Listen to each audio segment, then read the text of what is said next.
Welcome, everybody. We're very glad you're here.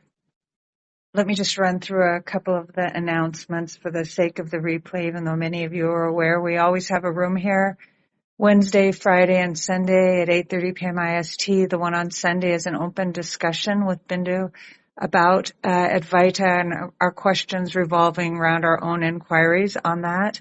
And during the two weekdays, we have the Upanishad class right now, the Taittareeya class. Anyone who's new ought best to listen to the first, perhaps three classes, and at least the last 3 or 4 to really be a little bit on track with us. And just a reminder that we have the mantras to kind of be a constant reminder and signposts for us in a version that's pinned above with the English and the Sanskrit, and translations that Binduji has chosen. So those are not necessarily identical to the ones in the book that's posted in the chat. And the purpose of the book during chapter 2 is to allow us to read Shankara's commentaries ahead of each class if we want, so that we can more easily take in this really detailed teaching that Binduji is giving us, that they go into more detail even than those, so that we can understand them. Again, the hand raising and chat will be closed during the class so we can really focus. And then we'll have a Q&A for a little while directly after the class. So please don't hesitate to come up with your questions at the end, because we'll only stay as long as there are questions. And then if we don't have time for all of those, we can continue them on Sunday. Again, thank you very much to Prakash, who definitely plays a role and is always here when I'm not, and to all of you who are asking questions that we all benefit from, and mostly to you, Binduji. It's such a privilege to be able to be directly with you, and for your guidance and your insight and your beauty in sharing these with us. Thank you.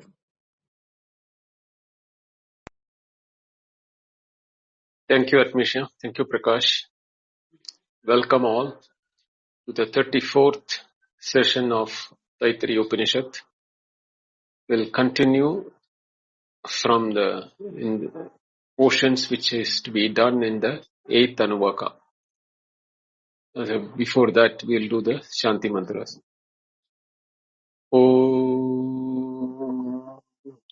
नमो ब्रह्मादिभ्यो ब्रह्म विद्या संप्रदाय कर्तृभ्यो वंशऋषिभ्यो महद्भ्यो नमो गुरुभ्यः श्रुति स्मृति पुराणानाम् आलयम् करुणालयम् नमामि भगवत्पादम् शङ्करम् लोकशङ्करम् शङ्करम् शङ्कराचार्यम् केशवम् बादरायणम् सूत्रभाष्यकृतौ वन्दे भगवन्तौ पुनः पुनः ईश्वरो गुरुरात्मेति मूर्तिभेदविभागिने व्योमवद्व्याप्तदेहाय दक्षिणामूर्तये नमः. अस्मद्गुरुभ्यो नमः. Taittareeya Upanishad, Part 2, Brahmanandavalli, Shanti Mantra. Om Sahana Vavatu Sahanau Bhunaktu Sahaviryam Karavavahai Tejasvinavadidamastu ma vidvishavahai. Om Shanti Shanti Shanti. The 8th Anuvaka goes like this, the 8th subsection. Vishasmad Vatap Pavate Vishodeti Suryaha Vishasmad Agnis Chandrascha Mrityurdavata Panchamayiti.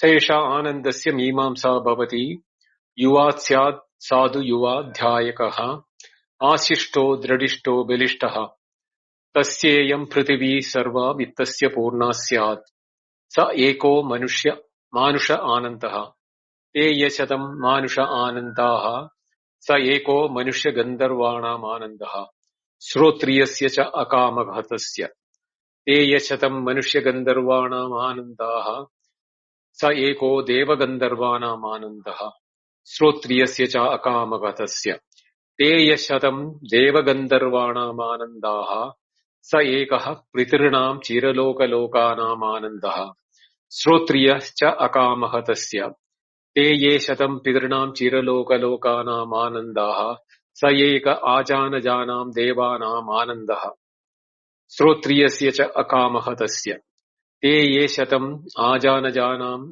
devanam anandaha sa eka karma devanam anandaha ye karmana devan apiyanti shrotriyasya cha akamaha tasya te ye shatam karma devanam anandaha sa eko devanam anandaha shrotriyasya cha akamaha tasya te ye shatam devanam anandaha sa ekah indrasya anandaha shrotriyasya cha akamaha tasya te ye shatam indrasya anandaha sa eko brihaspate anandaha shrotriyasya cha akamaha tasya te ye shatam brihaspate anandaha sa ekah prajapate anandaha श्रोत्रियस्य च अकामहतस्य ते ये शतं प्रजापतेरानन्दाः स एको ब्रह्मण आनन्दः श्रोत्रियस्य च अकामहतस्य स यश्चायं पुरुषे यश्चासावादित्ये स एकः स य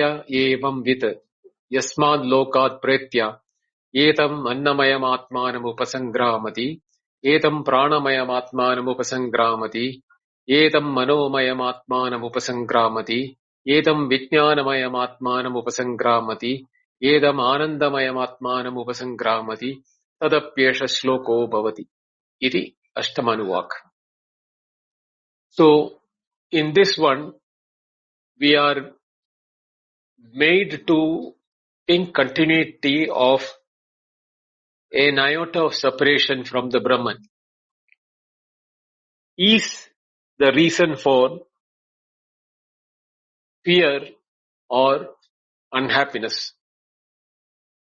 So here he is giving, the Upanishad is giving some examples. Bisha asmat vataha pavate. Bisha means because of fear. Bisha. Asmat, from this. Asmat means it's from. The meaning is asmat means from this. What is this? That which is a controller of everything, or the Brahman. So the fear from Brahman, even though Brahman is everything and in everything, as long as you do not know and make a experience of it or your reality of that, there will be separation from Brahman. Whether it be the Vayu, the Surya, the Agni, Indra, or Mrityu. Anything, let it be there. Anything in the world. So the explanation of these elements which are given here is only an indication that even if we have an iota of separation from the Brahman, as long as we do not know Aham Brahmasmi, that our true nature is nothing but of that Brahman. I am not there. I am Brahman. That awareness or knowledge in us is the one which will eradicate all the duality or the separation from Brahman.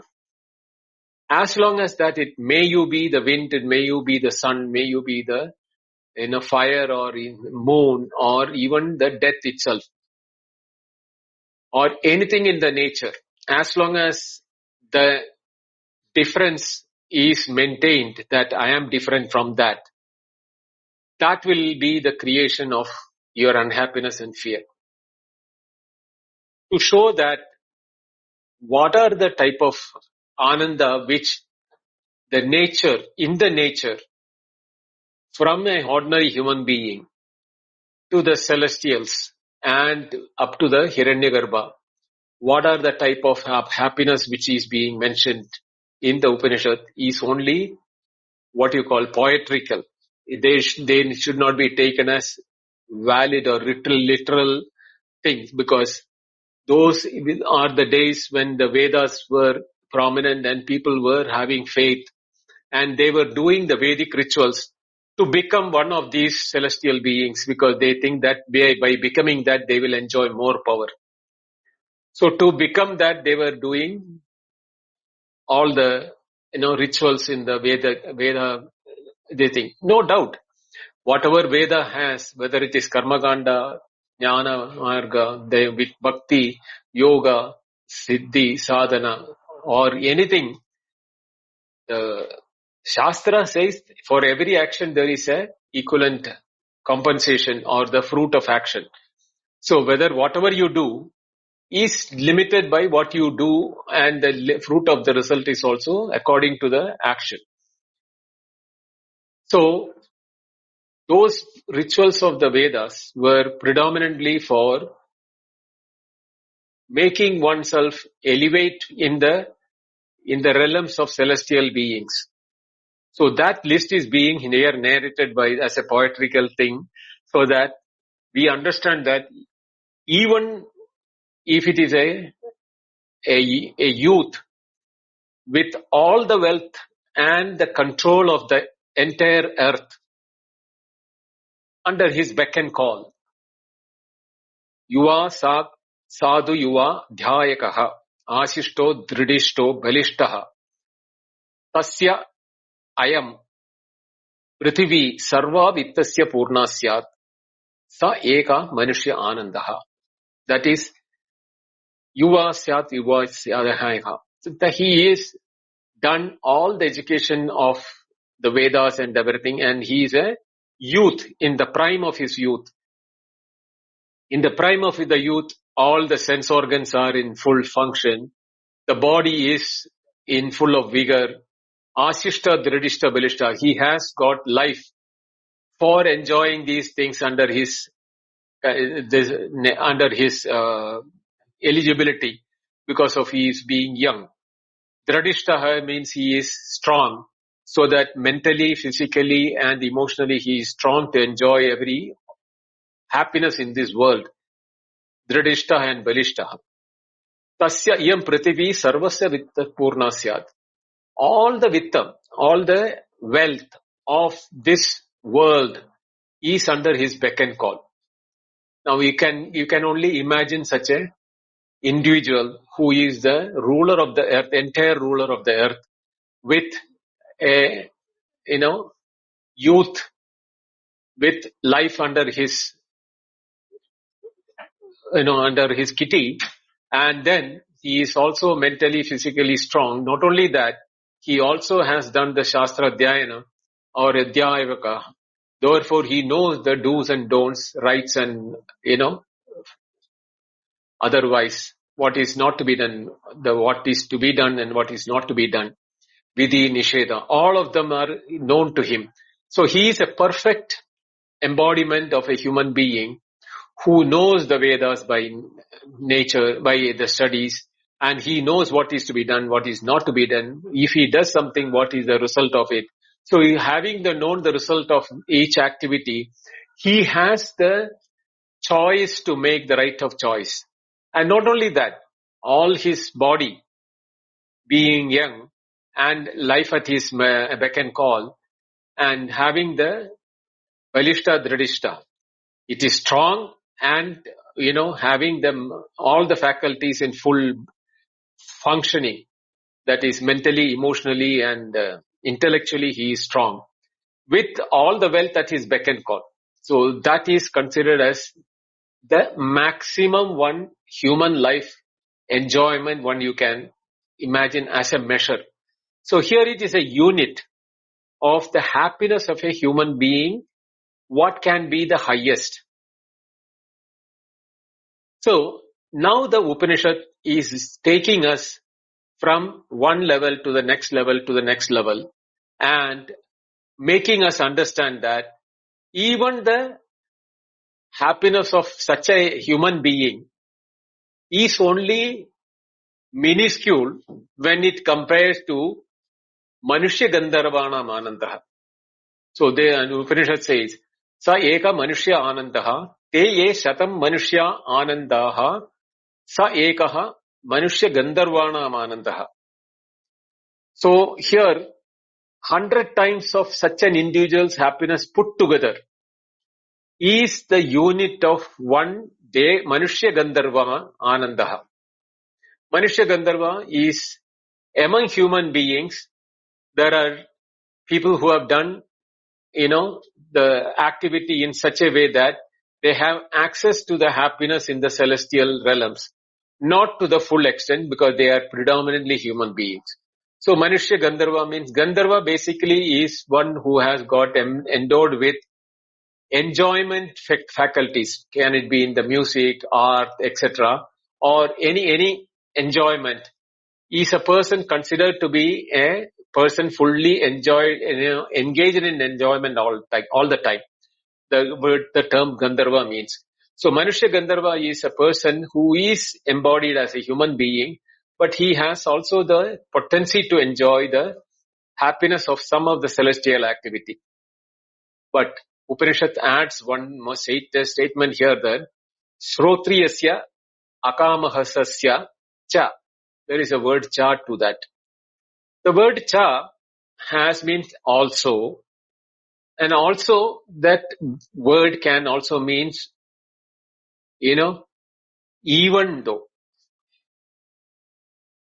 So, I explained it as even though yesterday in the last class, that even though among this Manushya Gandharva, he is well versed in the Shastra and he has no desires, such a person will become the one of the highest of the Manushya Gandharva who can enjoy.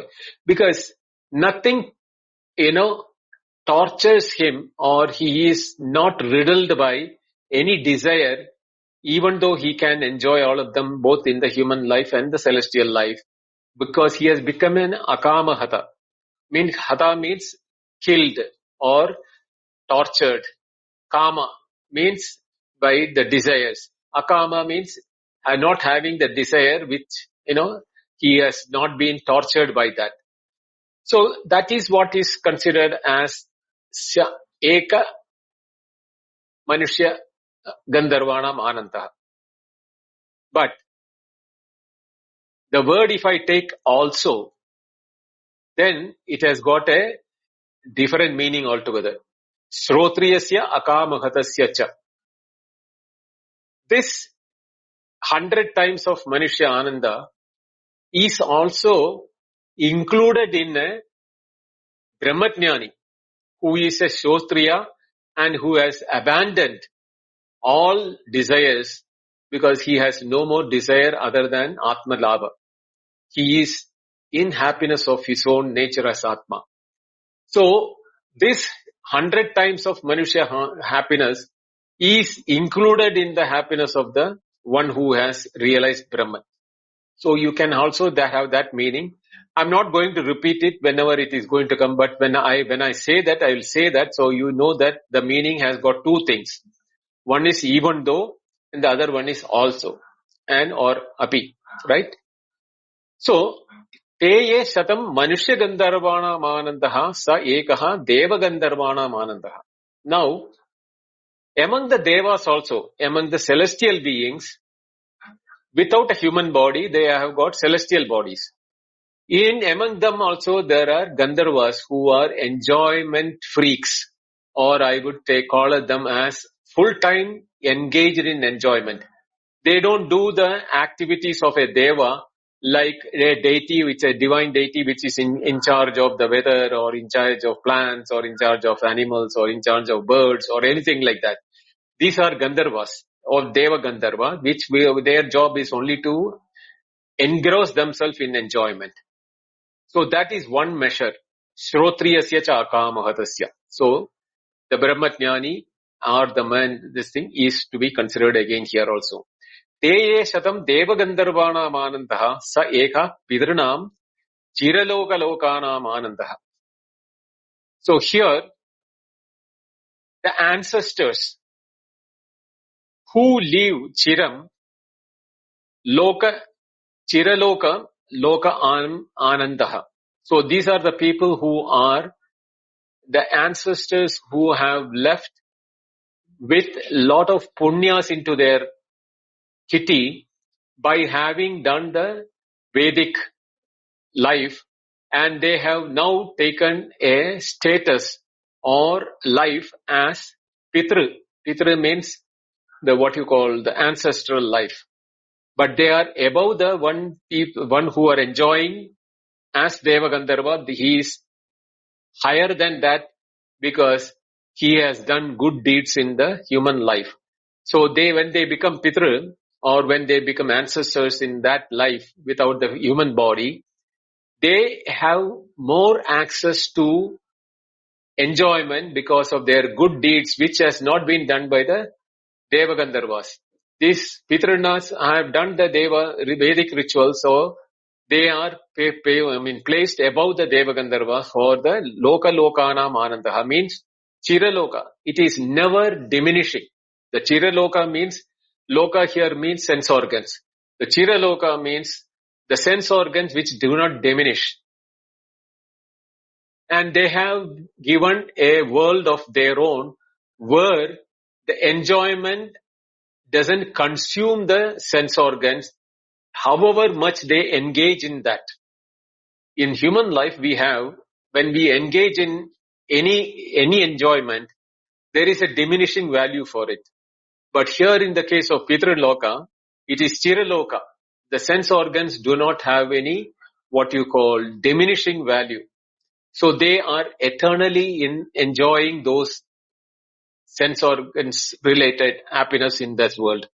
Shrotriyasya akamahatasya. Again the repetition is there. Teye shatam pitrunam chiraloka lokanam anandaha sa eka ajana janam devanam anandaha. Now, there is a category called ajana jana, devas. Ajana jana means devas who are coming and going. They are not permanent devas. They get the status of a deva due to their activity or their one work which they have done in the Devaloka, because they are not Deva Gandharvas. They were devas who have performed the duties as devas, so they have done good duties, so they get what you call punya for the devas as the devas. So, but they have what you call, they have to come to the human life for doing the good job. So that is why they are all called not Pitru, but they are all called devas who take birth as human beings, and these are all called special what you call human beings, not like the ordinary human being. And they are taking birth only for a short period of time for performing some good deed in the earth. And for that they are rewarded as a good deed, and they go back to the Devaloka with that punya in their kitty. So they keep coming and going, therefore they are called Ajana Jana. Ajana Jana means one who comes and goes. So Devanam, Ajana Janam, Devanam Anantaha. Shrotriyasya acha akamahatasya. Again repetition. Te ye shatam Ajana Janam Devanam Anantaha sa eka karma Devanam Devanam Anantaha. Now this is another category of devas who are all not coming and going, but they are called karma devas. Now they are in charge of maintaining the karma which is being done by the Vedic rituals by the Brahmanas and the Kshatriya or Vaishya. They are the one who are taking these karmas for accounting, and they allocate the punya to the Manushas who are all doing that. So whenever there is a karma is happening, these devas will be present there throughout during the karma. Basically karma here means the Vedic karmas. What is that? So they are devas, invisible to human beings, but they are present wherever the karmas are happening, evaluating, and those who are doing good karmas, they are given good deeds, and those who err in doing the karma and they do shortcut or they do not do it properly, they are given bad merits of the karmas. So this accounting is done by that karma devas, which is called the karma deva. So that deva, karma deva, is 100 times the happiness of what you call ajana jana deva, ajana janam devas. So karmana devan apiyanti. So based on the karmas, these devas propitiate the human beings. Shrotriyasya achakama sadasya. Te ye shatam karma devanam anandaha sa eko devanam anandaha. Now comes the real deva. Like, the Indra, Brihaspati, and Agni, Indra, Chandra, or all those, devas which are all called permanent devas. They are all, when the creation started itself, they have taken the role of each of the thing. Surya Deva, Chandra Deva, Agni Deva, like that. And that includes the Indra Deva or Brihaspati and the Prajapati. All of them are like that. So that Devasana Mananta is 100 times that of Karma Devas. Srotriyasya akamahatasya. So that is Teye Shatam Indrasya Anandaha. So among the 100 times the happiness of these Devas' happiness is the happiness of the king in the Devanam king. The Devanam Raja is Indra. He is the king of all the Devas. His happiness, being the king of all Devas, is 100 times that of each of the Devas. Indrasya Anandaha. So that Indrasya Ananda, sa eko Brihaspatera Ananda. Then 100 times the value of Indrasya Ananda is 1 time the measure of Brihaspatera Ananda. Why Brihaspati? Brihaspati is the guru who is giving wisdom to all the devas and who educates the devas who are this thing. Including Indra is his disciple. So the guru has got higher happiness than the disciple. So Brihaspati is 100 times the happiness of Indra. Shrotriyasya cha akamahatasya. Te ye shatam Brihaspatera ta ekaha Prajapatera. Prajapati is the one who has created all the devas. This Prajapati, and don't confuse with the Hiranyagarbha or Prajapati. That is also called Prajapati, but he is more known as Hiranyagarbha. We will come to that later. But here the Prajapati is Deva Prajapati.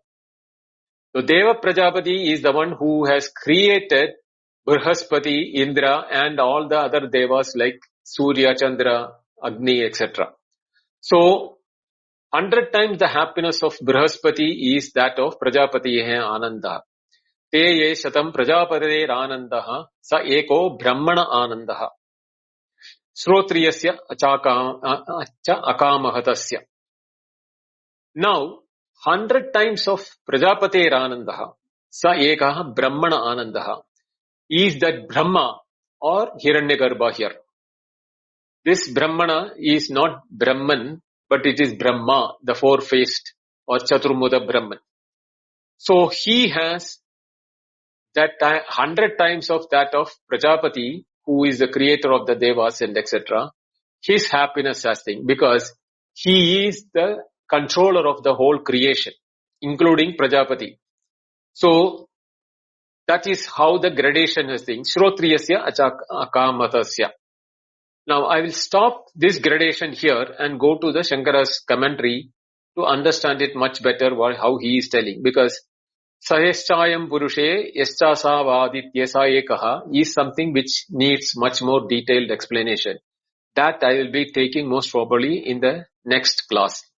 But here let us see how Shankara has given the gradation to this this category of thing. Tatra Laukika Ananda Bahyadhyatmika Sadhana Sambatti Nimitta Utkrishta. Tatra Laukika Anandaha. The Laukika means Loka. Lokeya Vartate sa Laukika. That means ordinary people who depend upon their sense organs. Therefore, they are called Laukika. Their Ananda is Bahya Adhyatmika Sadhana Sambatti Nimittaha. Bahya means external, because sense organs can only Paranchikani Vitranat Swayambhu. We have studied that in Kathopanishad. So Bahya Adhyatmika. So whatever has been produced by the Adhyatmam means the Devas. Like the Hiranyagarbha to Prajapati to the Devas, Karma Devas, Ajana Dhyana Devas, all of them have produced certain things. So that is all called the Adhyatmika, Sadhana Sampatti. all the rituals and other things which is based on that. Nimittaha, therefore Utkrishta. Definitely there is a higher happiness for the happiness of the Laukika who are all depending upon the Adhyatmika thing. Saha yaha yesha nirdishyate Brahmananda anugamartham. This definition is being here given is for Brahmananda anugamartham, to arrive at the happiness of being Brahman. Why this is being nirdashan or being instructed by the Upanishad? For us to get a idea about how pittance is our sensory happiness, which we are thinking that I am the subject and everything else is an object and the objects are giving me happiness. That happiness is pittance compared to all the gradations which I mentioned till now. From that, one can imagine what can be the happiness when you know what is Brahman and you are Brahman. Anena hi prasiddhena anandena vyavritta vishaya buddhi gamya anando anugandum shakyade. Only when we know how futile and limited is the happiness of a human body related happiness, what we are talking about, by the gradation what is given, prasiddhena, by the degree of happiness which keeps on increasing. Vyavritta vishaya buddhi gamya. Buddhi vishaya gamya. So, buddhi gamya means by the mind, body, and in the mind and body, whatever is achievable. Gamya here means reachable. By Vyavrita Vishaya. Here is Vishaya Vishayi Bhava, means the subject and object. So, when the subject is engrossing the object, the buddhi is entering as if it is entering the object to enjoy it. That is how it is considered.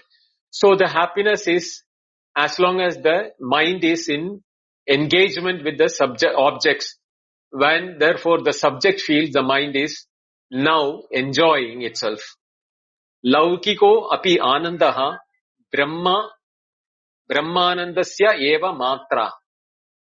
This laukika api anandaha. Even though the api anandaha means, even though these anandas or the objective happiness, what we are getting, laukika, by being laukika means being a victim of the sensory happiness, it is ananda, brahmanandasya eva matra. Matra means measure, as a little measure of brahmananda, because everything is made of Brahman only.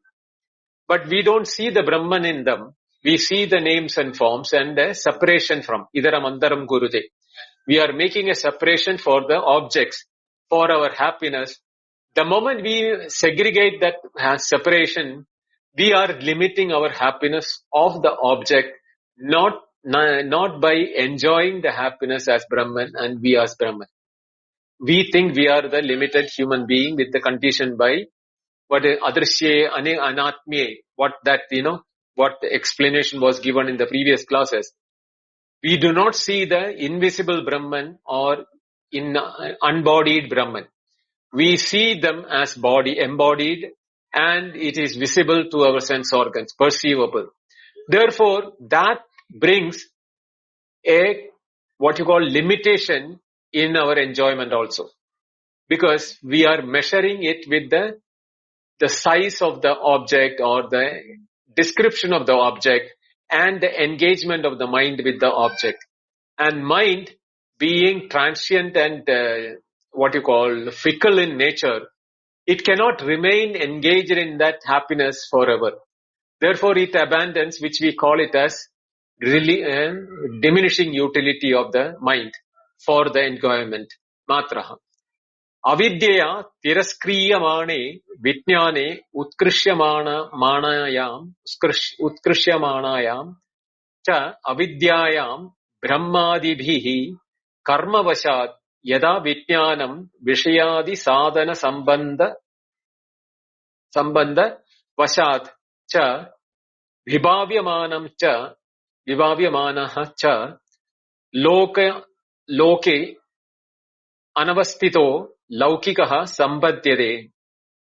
So here is a long sentence. Laukika api ananda matra we described. How is that happening? Why that is getting limited? Avidyaya tiraskriyamane. Due to the ignorance of not knowing our nature and the nature of the object, tiraskriyamane, we are, denying the true nature of the object, which is in reality Brahman only. But we do not see the Brahman, neither in the object nor the subject we. Tiraskriyamane, that avidya will get removed. Why? Vijnane, with knowledge. When the knowledge arises in us, when the jnanam comes in, jnanam means that knowledge that we are all sarvatma bhava and ekatma bhava, when it happens, this avidya is tiraskriyamana. This avidya is getting, removed, tiraskriyamani. Utkrishamanayam cha, even with the higher level of knowledge, we are denying the nature of limitation in the object. Avidyayam, in the avidya, we are not able to see the natureful thing. Brahmadibihi, here again it is the Chaturmukha Brahma up to the Hiranyagarbha. Even up to them, that's here Brahmadibihi is the plural, which includes from the Yuva or the human being, which is the first one, which is the young and all powerful in the world. From there up to the Hiranyagarbha comes under the Brahmadibihi. Karma vashat, due to their own activity. Yada Vijnanam, as much knowledge they have, as much knowledge they accrue, or they are able to see that Vishayadi sadhana sambandha vashat, because of engagement with the objects. Vishayadi sadhana means objects. Sambandha vashat means entanglement with the objects. Vibhavyamanaha cha, by imagining loke anavastitaha, this imperishable nature of the sense organs and the objects, laukikaha sampadyade, they are also getting the happiness. But what is that? Brahmanandasya eva matra. It is only an iota of the Brahmananda. What? From the human being up to the Brahmadi, all of them are under the clutches of avidya. Even Hiranyagarbha is under the clutch of avidya because he thinks he is the creator of everything and he is separate from Brahman. And he gets moksha only when the kalpanda, when the complete delusion takes place. Sa eva avidya kama karma apakarshana manushya gandharvadi uttarottara bhumishu akamahata with Shrotriya pratyaksho vibhavyate shadaguna uttara utkarshena yavad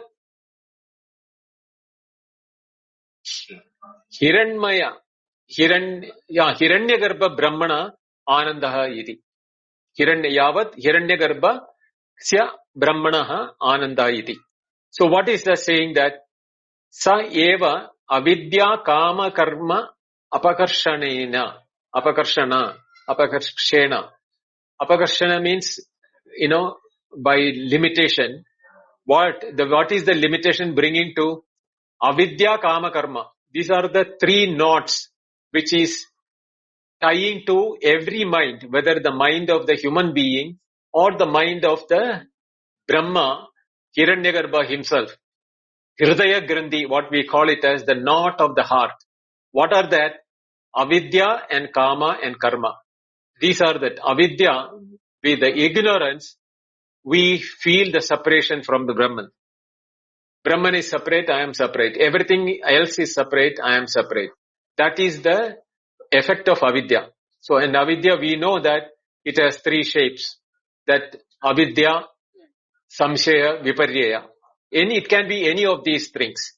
So avidya, kama, karma, and that will cause the kama. The moment you have a separation, you find something other than you, there can be a desire to have that. You can be afraid of that, or you can have a desire of that.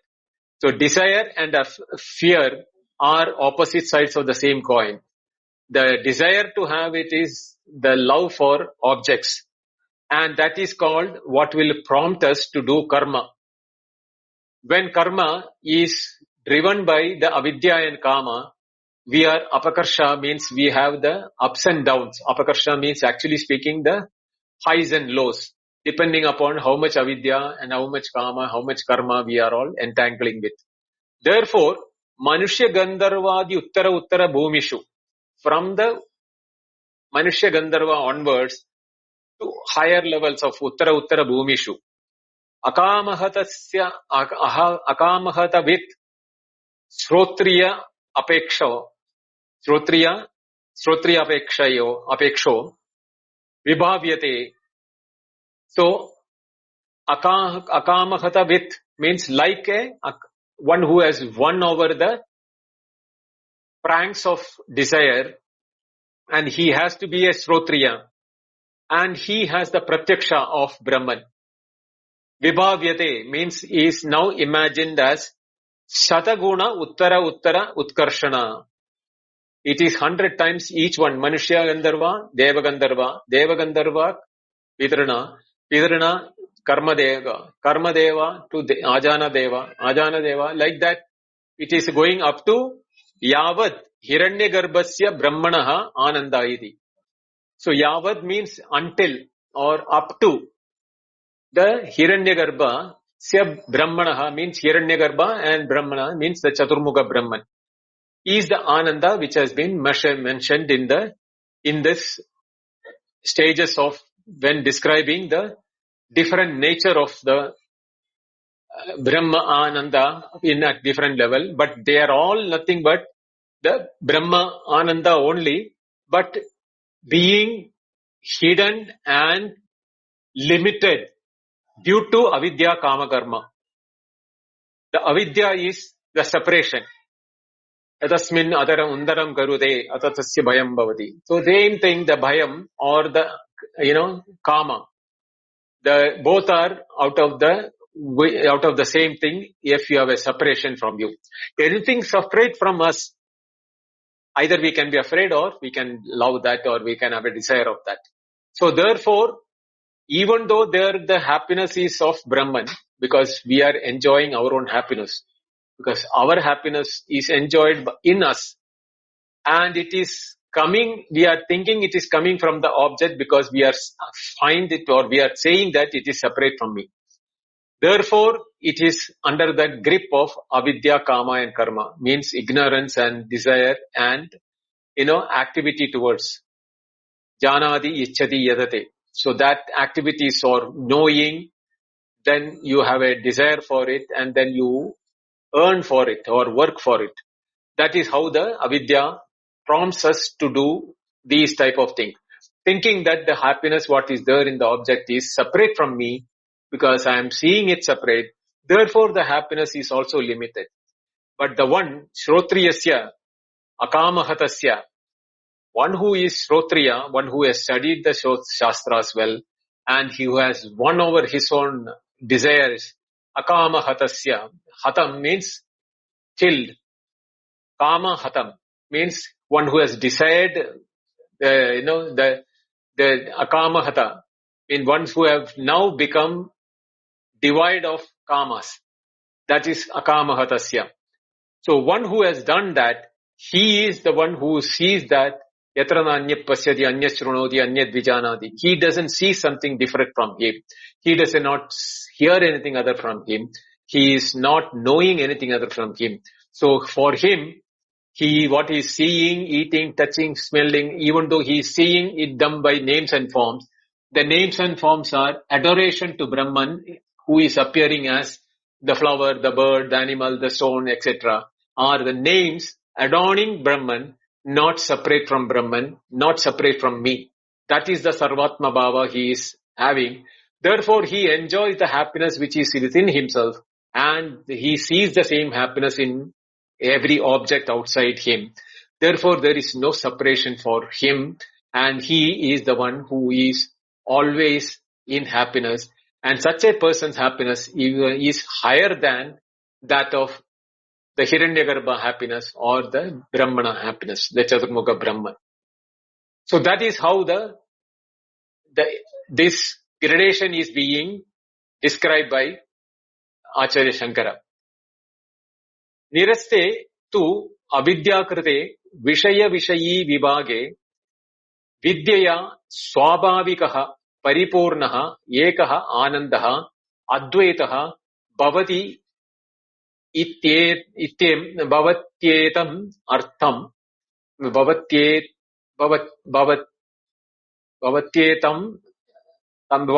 artham bhavati etat artham bhavati etam artham vishaya vibhavayishyan aha yuva pratamataya. So what is that? Niraste tu avidyakrite vishaya vishayi vibhage. Avidyakritam means created by the ignorance or the avidya. When it is niraste sati, when it is being rejected, vishaya vishayi vibhage, in the name of subject and object. Vishaya is the object, vishayi is the subject, vibhaga means separation. And that is also being negative, because niraste means it is not only avidya, avidya krita vishaya vishayi vibhagam. So the vishayi vishayi vibhagam, or the separation between the subject and object, is a creation of ignorance. And niraste sati, when it is that is being rejected, vidya swabhyavikaha paripurna eka ananda advaitada bhavati. Vidyaya, here is the most important aspect. I will, after explaining this sentence, I will stop here because I need to get into much more definitions and the explanation too in the next class. Vidya means by knowledge. It is the knowledge what we are talking about. What is BrahmaJnana?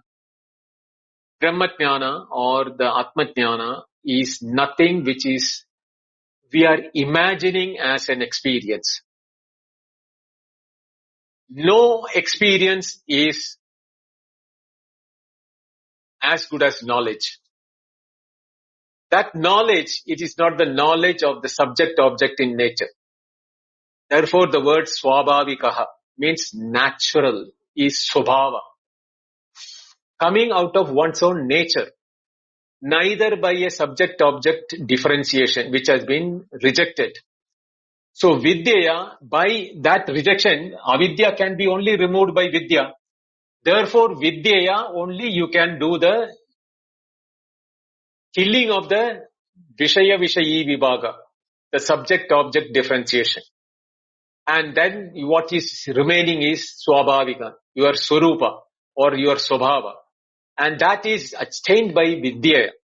That is attained by knowledge, not by yoga, tapas or shirshasana or doing the japa, tantra, mantra, yandra, nothing of that.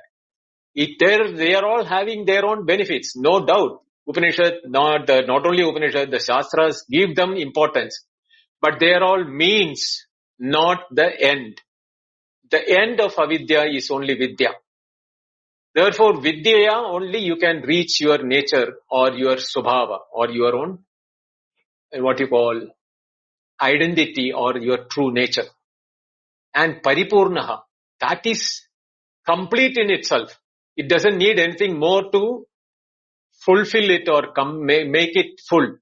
No activity is required. Sadhanandaram namrigyam. There is no activity required for that to become full or complete. Because what is Purnamada, Purnamidam, Purnat, Purnamudachyate? That one which is always Purnam is the one which is called the Paripurna. And that is Swabhavika. It's naturally in us. That is our true nature. But we do not know it because we are avidyakrate, vishaya vishayi vibhage. In that we are riddling ourselves, toiling up and down, aggrandizing, accumulating, doing things, everything thinking that we are the body, limited by the body. Sa ekaha anandaha advaitaha. That is, that paripurna ananda or nature of ourselves is unison. Ekaha means one and or unison. Anandaha. That is not a measure of the unity. It is complete. Paripurnaha ekaha means there is a difference between that word ekaha here. By becoming one, it is becoming complete. That is the way what we are saying paripurnaha ekaha. Anandaha is the happiness which we are referring to. Advaitaha, because there is no second here. The absence of the second is called the Advaitaha. When we are Paripurna, we are 100% ourselves. There is no Dvaita. Therefore, we do not see the second one. Idara mandaram gurude atatasya bhayam bhavati. So, yatrana anya pasyadi anya shrunoti anya vidyanadi. Whatever has been sold earlier, all should come to our mind right now. Bhavati itevam artha.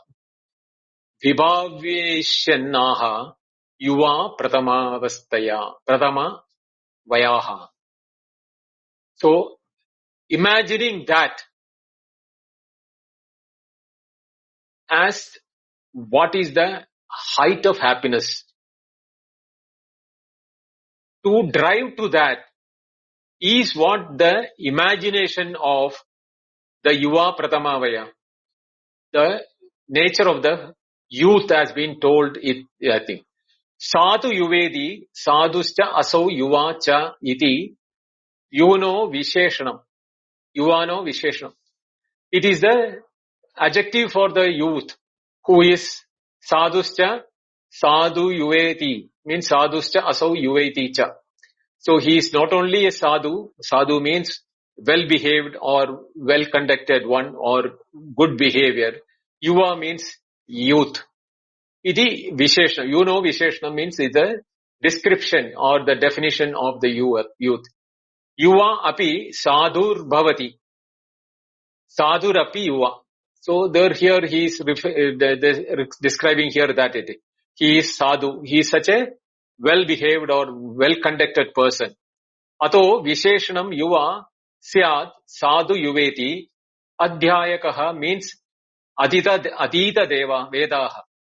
So not only he is a well-mannered, well-conducted, well-behaved person, he is a youth and he is Adhyayakaha means one who has studied the Adita Veda.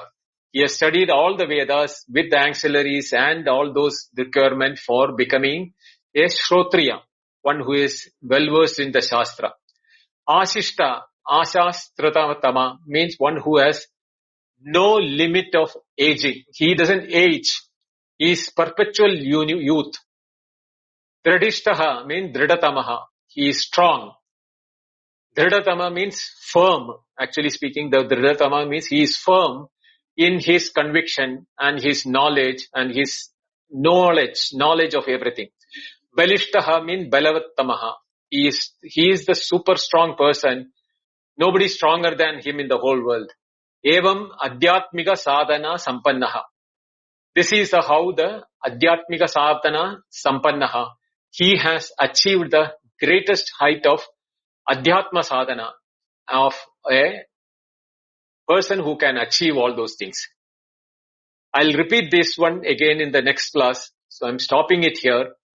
Let us take the question answer if there is anything. Otherwise we can stop it here and we will have the open discussion on Sunday, followed by next Wednesday we will continue the remaining portion of this before we go to the final part of the Brahmanandavalli, where again the the description of Brahman is coming up again.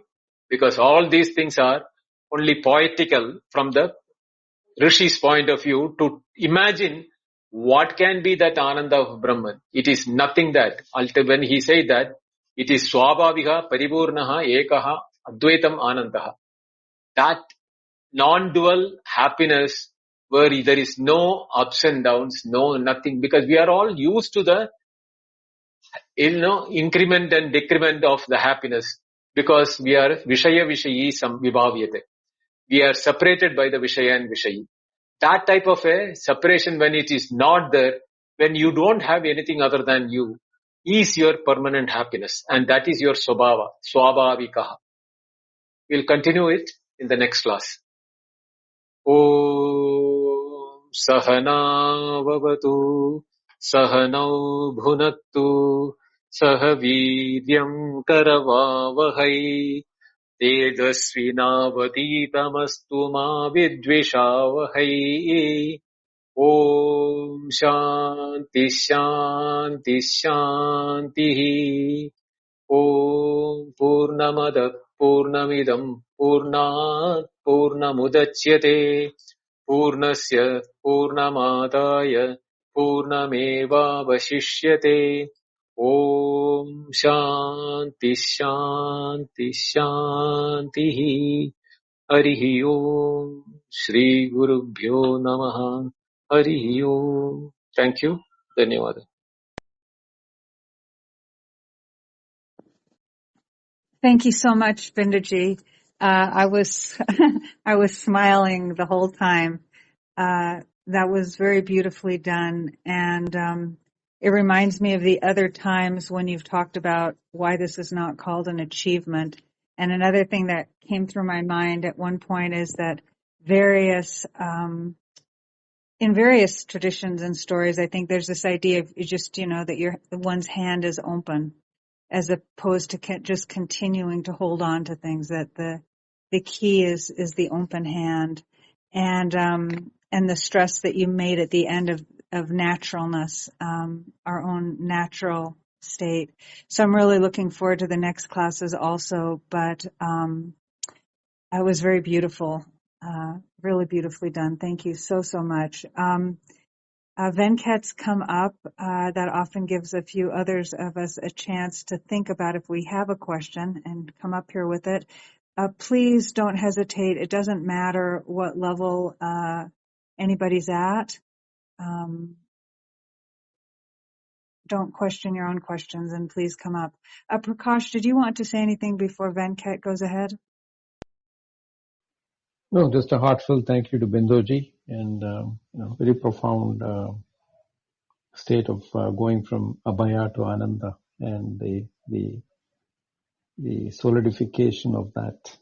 And I like the word Binduji used, from the embodied state to the unbodied state. So that's something that I will ask him on Sunday.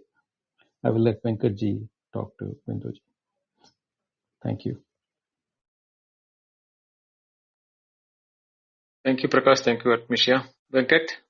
Is this time we have time for discussion, or we can wait till Sunday? No, we can. We have half an hour. Okay, then I'll go ahead, Binduji. Binduji, that even a little bit of doubt can trigger a separation, Bedha, separation. It can apply to all levels, including a devotee to the divine. That little separation seeking protection. Most gods of the world are protector gods, protecting from something. That talks a ton about the fear. The fear is a result of even little separation. That means there is no place for Dvaita here. Any Dvaita is eventually, lead to Bhaya, the fear. Is that fair closure?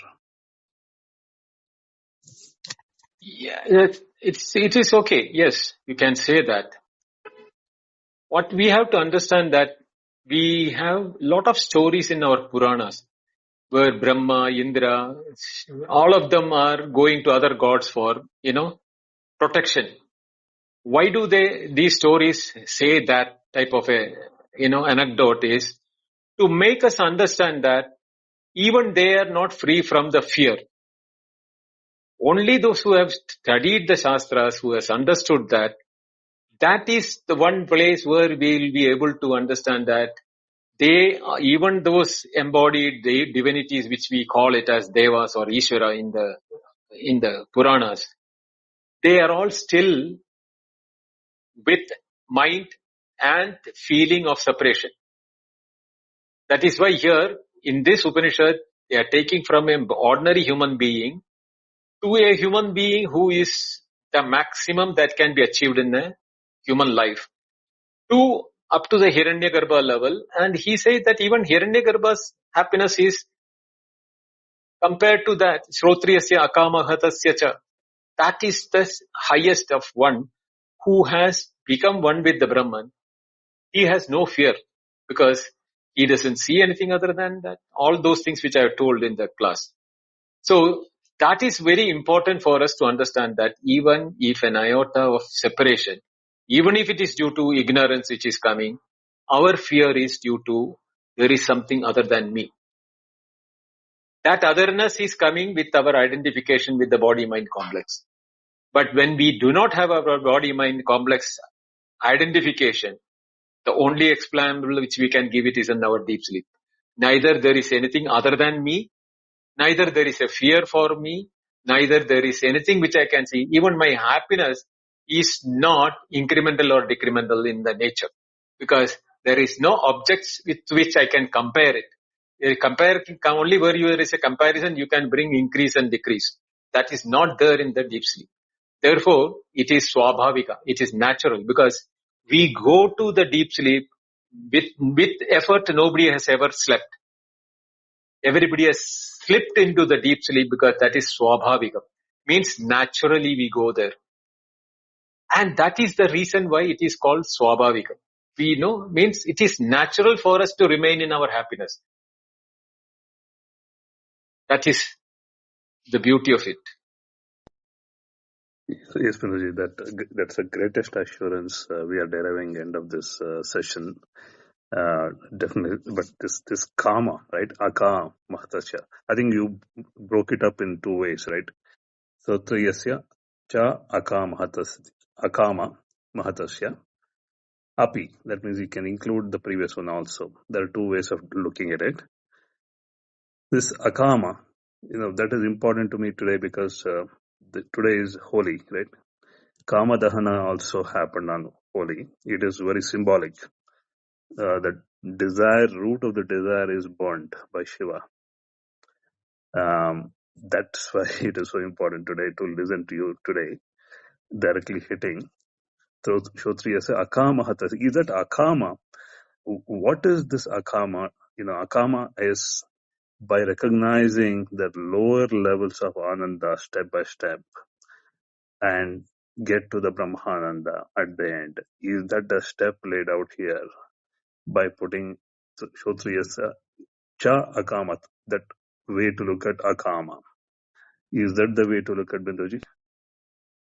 The way to look at is the akamahatvam comes from the Shrotriyam, from the Upanishad. Yeah. And that in the one, when we have that, the Upanishad teachings, we imbibe it and become dardyam or nishtata in us, or we are established in it. Then we become akamahata, means one who has killed the desires and has become freed from the kama. Because it's a very compound, that very compound is not a very simple one to split it up. So therefore I am not going into the grammar part of it. But basically the meaning is that one is, we have become freed from desire by killing the desires, and that killing of the desire is one by why? Because avidya, kama, karma is the linkage because of which the kama comes. And if we don't kill kama, the avidya creating the kama, avidya giving rise to the desires, will prompt us, because we are thinking separatedness, so we will do the karma to aggregize that. But when it is the kama has been killed by the shastra, by the study of the Upanishads and all, then avidya is the one which is destroyed.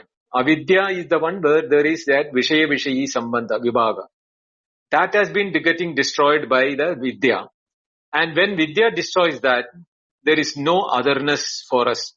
When the otherness is not there, the kama cannot happen, because kama can directly never be killed. It is like pouring ghee into, pouring what you call clarified butter or oil or wax into fire. It will only fire get more. Yep. The only antidote is water, which can kill the fire. Yeah. So same way, the fire, the one for avidya is vidya. And that vidya eliminates avidya, therefore kama doesn't happen, because the Vishayi Vibhaga doesn't happen, where we will see everything as unison. That ekaha, paripurnaha, ekaha, advaita becomes our reality, our swabhavikaha is our swarupa. That becomes our nature. That is the time when we know that there is really no point in running after the things which we are doing in our life, thinking they are separate from us. Yes, Binduji, I think that example of water is awesome, actually. That gives a straight answer to the vidya can only kill the vidya. There is a sidebar question, Binduji, on the Mimamsa, that we know this Pitruyana Devayana, that Uttarayana Marga, Dakshinayana Marga, that's pretty commonly told. This gradation is that Pitru is more than Devgandharvanamanandaha, and it is placed above Pitruna Chiraloka Lokanamandaha. The Pitru Loka is in the Dakshinayana, written path. And there is a Karma Devana, then the Shatam Devana Manandaha, then Shatamindrasya Anandaha, Eko Brahaspati Anandaha. The upper gradations are also here. Where is the Dakshinayana and Uttarayana here? But it's immaterial here for the discussion. Yeah, it is immaterial for the discussion because we are not talking about the path. But Okay.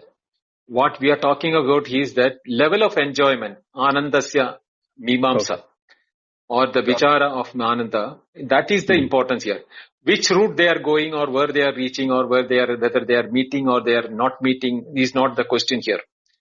The gradation of happiness is what is the context here. Got it, Manoj.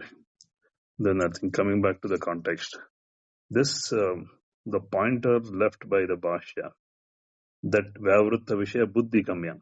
I think it gives a Buddhi Kamya. It gives a pointer also. Is because there is a one word used, Bahadmatmika Sadhana Sampatti Nimittaha Utkrishtaha. That this is Nimitta Karma, Naimittika Karma that done in the Vedic period, even today. A lot of Naimittika Karma that happens over different milestones in human life. Naimittika Karma definitely will invoke the higher gradations to bring the boons to one's life, that, more sampatti, etc., or more, arogya, that means good health, etc. That abundance is bought in with a Naimittika Karma. That is, here, all the way it will go to Shata Gunottara Tarana Utkarshana Yavat Hiranyagarbha BrahmA Anandaiti. That means all the gradation till the point of Hiranyagarbha can be invoked with the Naimittika Karma, and the Ananda can be seen, recognized, which is Buddhi Kamya till this point. Beyond which the Brahmananda is not Buddhi Kamya. It is giving such pointers here. So because it's also Vishaya, the Sambandhava, Vachacha, it is all Buddhi Kamya. Everything till this point, what is told in Bhashya, that Kshanika that comes and goes is the nature of this Buddhi Kamya Ananda, because when it comes, Buddhi recognizes it, thinking, okay, it is real Ananda, but it is due to avidya. wrong, recognition of, the Ananda is in this temporary, or this is permanent. They think the objective happiness incorrectly perceived as you get Ananda here. Is the gradation happens, either Buddhigamya, the question is either is this Buddhigamya all the way till Hiranyagarbha BrahmA Ananda iti. Can we Yes. take it? Yes. Okay.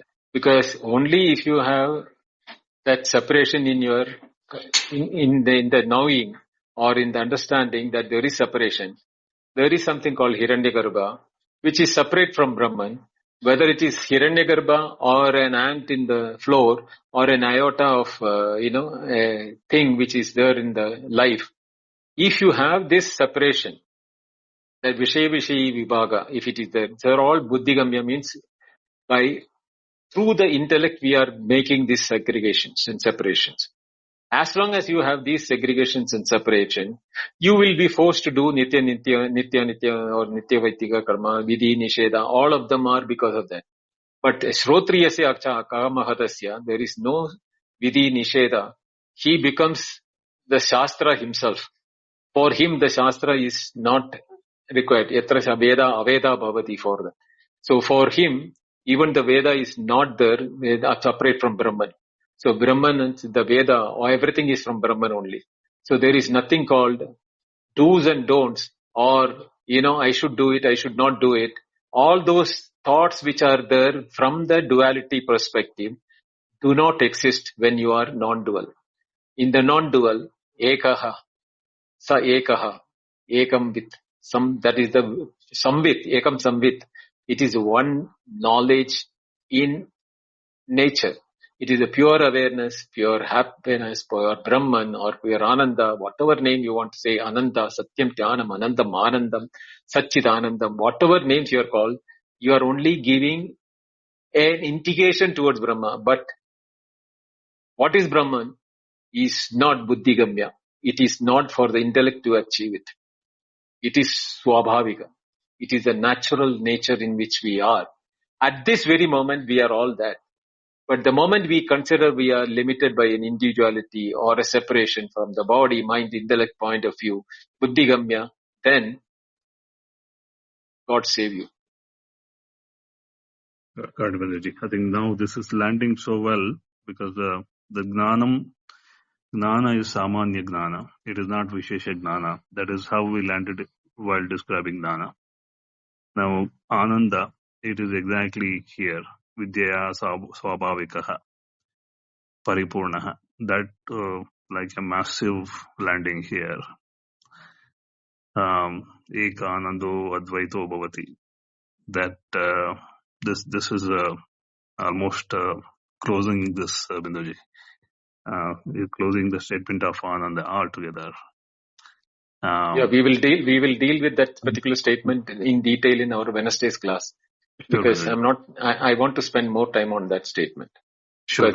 Lot of our imagination, ideation, false beliefs, false, attempts for happiness and realization, all is addressed in that statement. So I want to address all of them in the next Wednesday's class. Sure, Benderji. We'll wait for that. Thanks for taking us, me especially, all the way here, guiding. It's so difficult to navigate here with the text alone. Impossible. Thank you for taking us through this. Thank you. Thank you, Venkat.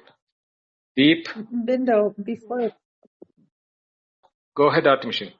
Okay, I just wanted to, before we go to Deep, I just wanted to appreciate in passing when you were speaking to Venkat and you noted that they weren't quite your words, but you noted that we can't use effort to go to sleep, that that's not the pathway. You might not have quite used the word effort, but it just to really deeply contemplate then what is happening that we even can go to sleep, or how could that occur? I was really taking that in. It's very valuable to consider. Thank you, Binduji. Yes, Atmisha. Even arriving at our own nature, our own true self, or our own, what you call nature, being who we are, is something always with us. We are that, but we are thinking we are not. So all that is required is, what we should know is, why is that I am thinking, why I am not what I am. That is what is called the avidya, and how the vidya, knowledge, the knowledge from the Upanishad, and when it becomes an affirmation, this is what I am, that will remove all what I am not. Irrespective of what it is, male, female, white, black, here, old, young, good looking, bad looking, incapacitated or full vigor, whatever may be the descriptions you can give it to the body, you are not the body. Forget about everything related to the body. And the only place we do not know we have a body is our natural self, when we are not even making any effort to reach there, but we glide into that unconsciously, or as a natural phenomena, we abandon our body. Identification with the individuality, identification with the mind, identification with the body, everything. We do not know even we are alive or dead. To that extent, we are de-linking ourselves from that. That is the landing where there is no second one is there. And that is the state which the Upanishads want us to know as our true nature. Even if an iota of separation, if you think in your mind about anything else, we will be immediately in the waking or the dream. That is what it is coming to. Thank you. You are right. Yes, Deep. Happy Holi, Binduji. Happy Holi to Sat everybody. Sri Akal, happy Holi. Sat Sri Akal. So, my question is a little, I'm trying to get the theoretical and both pragmatic side of this, because when we hear this,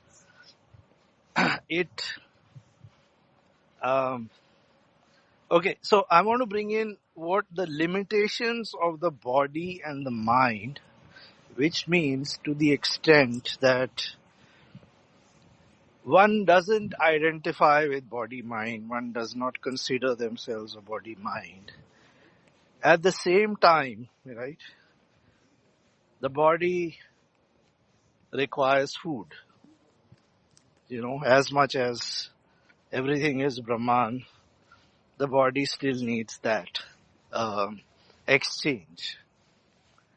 So theoretically, the mind, what I'm trying to say is yes, and so one can say that there is a very minimalistic level at which one can be.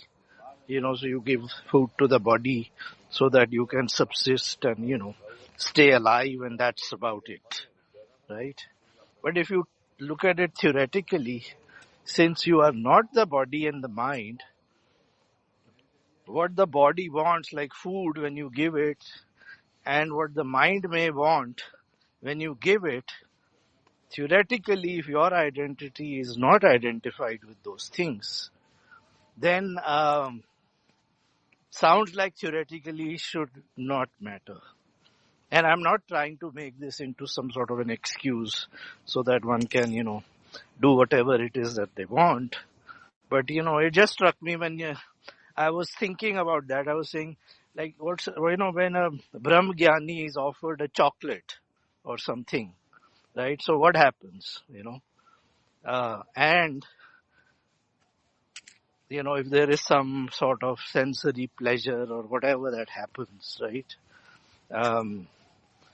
I mean,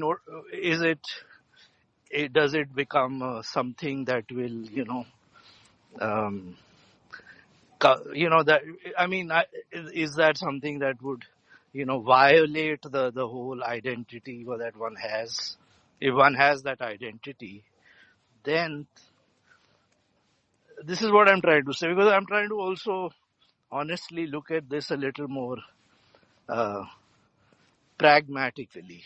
Because one can become very extreme in one's thinking about these things. And one can, which I have seen a lot, one can start developing all kinds of guilt about doing this and doing that. And, one is on the path, one is honest seeker, but one can start feeling guilty about all sorts of things because they may not really understand the role of all this. So I'm just trying to put that out there on a more pragmatic note. What do you think about that? And that's where I think the reference you can make is also to prarabdha karma can come into the picture. So love to hear what. Deep, you have taken two stand, very crystal clear, separated ones. From the BrahaJnani point, what you said is absolutely right. But at the same time, when you are comparing him as pragmatic or theoretical or possible thing from the thing, you are not talking from the BrahaJnani level, you are talking from the waker point of view, or the one who is identifying with the body. BrahaJnani never identifies with the body. For him, the body of the waker is similar to the body of the dreamer. He sees the dream and the waking as equally, unreal. Equally unreal because there is only one reality, that is he himself and his own nature. Whether he is offered a chocolate, whether he eats or not eats or not is the measure with which we can say what he is doing. He may eat or he may not eat. In the Brahma Sutra Bhashya, Shankaracharya says that he will be like a cow. When given with when called with a bunch of grasses, it will keep coming running. But the moment you withdraw the grass and show the stake, it will stop and will turn around. Why? Because it is not the desire or the fear. It is what is the body is taking. It is the body like an animal body. It will be driven by the sensory inputs, the body. But he is saying, I am not the body. The body will, because in the dream body was, tempted by so many things. But the waker will say, I am not the one who got tempted by the things in the dream. I might have done the crime or not done the crime. I cannot be penalized for a murder in my dream. The same thing is happening. The waker is penalized and he is put on, on a death penalty by the system. The BrahaJnani has no fear in it. Because he doesn't see his body as the waker's body. He will accept it he is not a question of accepting it. He neither accepts nor rejects it. Whatever happens to the body, it happens. Whether you cut the body or whether you burn the body or whether you bury the body, whatever is happening, it is not he. Because for us to take out the identification with the body is the biggest problem. That tadatmyam or that I am, the body, is so ingrained that even for an iota of a second, from waking we cannot do that. Only when the knowledge becomes firm in us that we are not, these are all driven by the mind-body complex and I am not the body-mind complex. I am free from them because I am one who has, in which the waker comes up and the dreamer comes up. So I am Debyo Vilakshana Sakshi. When I am a witness to all of them. I am neither getting affected by the waker and the waker activity, dreamer and dreamer activity or anything of that sort. This is why, which is more pragmatic than what you said that. Because that time you are taking the stand as a waker and asking the questions. But I am saying as a BrahaJnani, the BrahaJnani has no stand as a waker because he doesn't identify himself as a waker. What the waker does is, what is the waker is supposed to do, it is doing. Yeah, I'm not doing it because it is not me who is doing it. It's only appearances. From his point of view, they are all nothing but awareness happening in itself. The name, form and the appearances of the waker and the waking world is in him, in the BrahaJnani. For in his knowledge or in his own nature, these things are appearing. So he is the one in which everything is included. So what happens inside that? When in the following class you will understand when Shankara says that we will have multiple water droplets, which we call it as an ocean or a lake or a river or anything. That is only from the point of view of the droplets. But from the point of view of the ocean, there are no droplets there. All droplets are in itself. That is the way in which he sees the world. The BrahaJnani sees the world like that. Right. So theoretically then what you're saying is that if the waker, what the waker does, right? Because the identification is not there with the waker. So what the waker does is inconsequential and it doesn't matter anymore. Provided. Yeah, it is inconsequential from the BrahaJnani's point of view. Yes. Whatever happens is just like whatever happens in dream. Both are identical. Only thing is that we make a differentiation between dream and waking in our waking. From his point of view, it is all nothing but awareness. So what I am saying is that can you apply that to the karma of the waker? The waker karma of the waker is also due to his ignorance. No, but then if we say that it is the ignorance, then we are identifying with the waker again, right? No. Because you see... from the point of the waker or from the point of view of the Shastra, I am telling it is a ignorance of the waker. From BrahaJnani's point of view, the karma is there or the karma is not there. He has the same attitude towards that waker. Exactly, right. Yeah, I wanted to know from the BrahaJnani's point of view only, so. Okay, yes, good, thank you. Thank you, Deep. Thank you, Deep. Yeah, thank you, everyone. Oh, sorry, Yeah, Bindo, go ahead. We can close. Yes, that's what I was going to say. It's always nice to have a good place to end, but continue to bring your thoughts forward, everyone. Please join us for the discussion on Sunday. If you would like to, at the same time, 8:30 p.m. IST. Remember that in certain parts of the world where I am now, for instance, the time has changed for me as to when the class starts. Prakash put in the chat how you can find the YouTube link that has these classes and many other classes that have occurred earlier on Clubhouse and in other venues. So that's very helpful.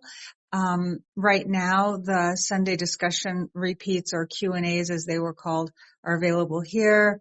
I just want to put a thank you to Venkat and Deep for coming forward and helping us to go deeper and to really assure anyone in the audience as you think about coming to the classes or to Sunday that just because there may be things in the class or, for instance, when Venkat's talking to Bindo, that some of us may not track in a linear way with our mind because we don't understand all of the words, for instance, there's no problem coming up and just simply stating our question in whatever manner we're comfortable, and Bindo will pick up there. That's happened with me, and you've all watched that. So thank you to those who spoke. We hope to see you Sunday. Prakash, would you like to add anything before Bindo closes us out? Just a heartfelt thank you to Bindoji for, again, a very immersive session. And as usual, the recommendation is to do the Sravana Manana, listen to the replay. And so when you come for the next session, you'll have a much deeper understanding of what is being shared. And thanks for everyone for coming, and looking forward to seeing you all on Sunday at 8:30. Thank you. Over to Bindoji to close the session. Thank you, Atmisha. Thank you, Prakash, Venkat, and Deep for the questions. Thank you, Jesse, for your message in the chat. I am happy that you liked that particular session in Rajesh's room. And all of you who have been present here, I'm deeply thankful to you being present there, because that shows how much interest you are having in learning the Upanishad, which is your own benefit and my benefit, because you are there, I am able to revise the Upanishad This may be the fourth or fifth time I'm doing it, but then for me, every time it's a new learning. So every time when I explain it, I find myself that I have got a different, narration viewpoint, which is, have given or risen out of my own intuitiveness or deep thinking into these subjects. And you people are the reason for that purpose. Thank you all. See you on Sunday. Hari Om. Good night. Hari Om, Binduji. Good night. Hari Om, Binduji. Good night.